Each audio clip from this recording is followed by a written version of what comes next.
రాముడు పుట్టినరోజే పెళ్లి వేడుక ఎందుకు? శ్రీరామనవమి అంటే రాముడు అవతరించిన రోజు. కానీ ఇక్కడే ఒక ప్రశ్న వస్తుంది. రాముడు పుట్టినరోజే సీతారాముల కళ్యాణాన్ని ఎందుకు జరుపుకుంటాం? రాముడు కేవలం ఒక రాజు కాదు, ఆయన ధర్మానికి జీవస్వరూపం.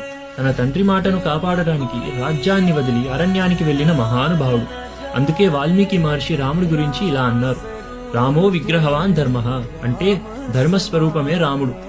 అలాగే సీతాదేవి కూడా కేవలం ఒక రాజకుమారి కాదు, ఆమె లక్ష్మీ స్వరూపిణి. శ్రీ మహాలక్ష్మి భూమిపై అవతరించిన రూపం. రాముడు ధర్మం, సీతమ్మ లక్ష్మి. ఈ ఇద్దరి కలయిక కేవలం ఒక వివాహం కాదు, లోక కళ్యాణం కోసం జరిగిన ఒక దివ్య సంగమం. అందుకే శాస్త్రాల్లో ఈ వాక్యం ఉంది: శ్రీయశ్చ రామశ్చ జగతశ్చ హితాయ. అంటే శ్రీదేవి అయిన సీతమ్మ రాముడితో కలిసి ఈ జగత్తు హితార్థం కోసం అవతరించారు. అందుకే ప్రతి సంవత్సరం శ్రీరామనవమి రోజున సీతారాముల కళ్యాణం జరుపుకుంటాం. అది కేవలం ఒక ఉత్సవం కాదు, జీవితాల్లో ధర్మం మరియు శ్రీ సంపదలు ఎప్పటికీ నిలవాలని చేసే ఒక దివ్య సంకల్పం. మీకు ఈ విషయం కొత్తగా అనిపిస్తే కామెంట్లో జై శ్రీరామ్ అని టైప్ చేయండి.